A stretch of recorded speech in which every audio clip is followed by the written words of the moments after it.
पीठ कमर के दर्द में लाभदायक है। আন্তর্জাতিক যোগ দিবস উপলক্ষে কলকাতার ঐতিহাসিক রেড রোডে আয়োজিত অনুষ্ঠানে অংশ নিয়েছেন ভারতের প্রধানমন্ত্রী নরেন্দ্র মোদী।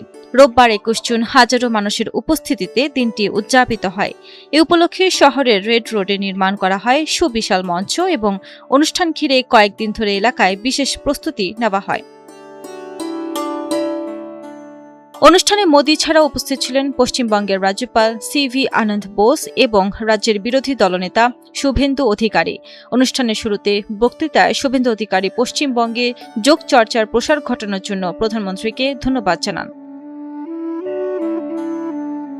নিজের বক্তব্যে নরেন্দ্র মোদী বলেন, বাংলার মাটিতে আন্তর্জাতিক যোগ দিবস উদযাপন করতে পারা তার জন্য বিশেষ আনন্দের। তিনি যোগকে মানব জীবনের সামগ্রিক উন্নয়ন, মানসিক প্রশান্তি ও সামাজিক ঐক্যের প্রতীক হিসেবে উল্লেখ করেন। নিয়মিত যোগাভ্যাস শারীরিক সুস্থতা বজায় রাখতে সাহায্য করে, মানসিক চাপ ও উদ্বেগ কমায় এবং জীবনে ভারসাম্য প্রতিষ্ঠায় সহায়ক ভূমিকা রাখে।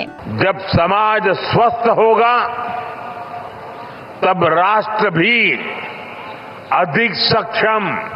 রেড রোডের পাশাপাশি পশ্চিমবঙ্গের বিভিন্ন জেলায়ও আন্তর্জাতিক যোগ দিবস উপলক্ষে নানা কর্মসূচির আয়োজন করা হয়। মালদহের সত্য চৌধুরী স্টেডিয়াম এবং দক্ষিণেশ্বর কালী মন্দির সংলগ্ন গঙ্গার ঘাটেও যোগাভ্যাস ও সচেতনতামূলক অনুষ্ঠান অনুষ্ঠিত হয়েছে।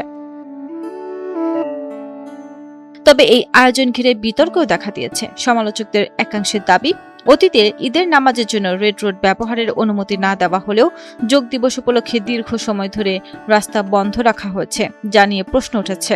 সামাজিক ও রাজনৈতিক মহলের কেউ কেউ এ বিষয়ে সমান সুযোগ ও নীতিগত সামঞ্জস্যের প্রয়োজনীয়তার কথা উল্লেখ করেছেন।